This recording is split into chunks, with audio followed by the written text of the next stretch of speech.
Hello buddies. అసలు శివరాత్రి అంటే ఏంటి? ఆ రోజు రాత్రి జాగారం ఎందుకు చేస్తారు? శివపురాణం, లింగ పురాణం, స్కంద పురాణం, పద్మ పురాణాల్లో ఈ శివరాత్రి గురించి ఏముందో తెలుసుకుందాం. ఒక రాత్రి దేవతలు కూడా నిద్రపోరు. భక్తులు జాగారం చేస్తారు. శివుడు తన భక్తుల పాపాలను క్షమించే పవిత్రమైన రాత్రి. ఆ రాత్రి పేరే మహాశివరాత్రి. మహాశివరాత్రి అంటే శివుని మహారాత్రి అని అర్థం. ఈ పవిత్ర రాత్రి పాల్గొన మాంసం కృష్ణపక్ష చతుర్దశి రోజున వస్తుంది. లింగోద్భవ రహస్యం. ఒకసారి సృష్టికర్త బ్రహ్మ మరియు పరిరక్షకుడు విష్ణు మధ్య గొప్పతనం మీద వాదన మొదలైంది. అప్పుడు ఆకాశాన్ని చీల్చుకుంటూ ఒక అంతం లేని అగ్నిస్తంభం ప్రత్యక్షమైంది. అది ఎవరో కాదు, శివుని జ్యోతి స్వరూపం. బ్రహ్మ హంసగా మారి పైకి వెళ్ళాడు. విష్ణువు వరాహంగా మారి క్రిందికి వెళ్ళాడు. కానీ ఎవరికీ ఆ జ్యోతి స్తంభానికి ఆది అంతం కనిపించలేదు. అప్పుడు శివుడు ప్రత్యక్షమై చెప్పాడు, నేనే ఆది, నేనే అంతం. ఆ రాత్రి మహాశివరాత్రిగా పూజించబడింది. ఈ కథ ప్రధానంగా శివపురాణం మరియు లింగ పురాణంలో ఉంటుంది.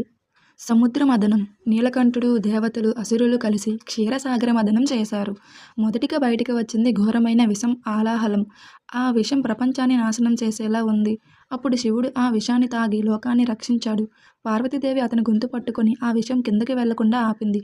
అందుకే ఆయనకు నీలకంఠుడు అనే పేరు వచ్చింది. ఈ సంఘటనను మహాశివరాత్రి రోజు గుర్తు చేసుకుంటారు. ఈ కథ స్కంద పురాణ మరియు భగవత పురాణంలో ఉంటుంది. వేటగాడి కథ. ఒక వేటగాడు అడవిలో వేట కోసం వెళ్ళాడు. ఆ రాత్రి వర్షం వచ్చింది. ఆయన ఒక బిల్వ వృక్షంపై ఎక్కి కింద ఉన్న జంతువుల కోసం ఎదురు చూశాడు. తెలియకుండానే అతడు బిల్వ దళాలు కింద ఉన్న శివలింగంపై పడేశాడు.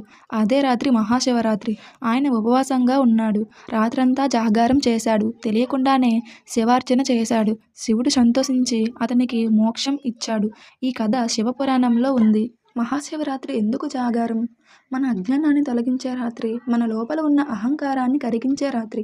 ఓం నమః శివాయ అని జపం చేసి పవిత్రమైన సమయాన్నే జాగారం అంటున్నాం. ఈ రాత్రి నిద్రపోకండి. మీ లోపల ఉన్న చీకటిని జయించండి. ఒక్కసారి నిజమైన భక్తితో ఓం నమః శివాయ అనండి.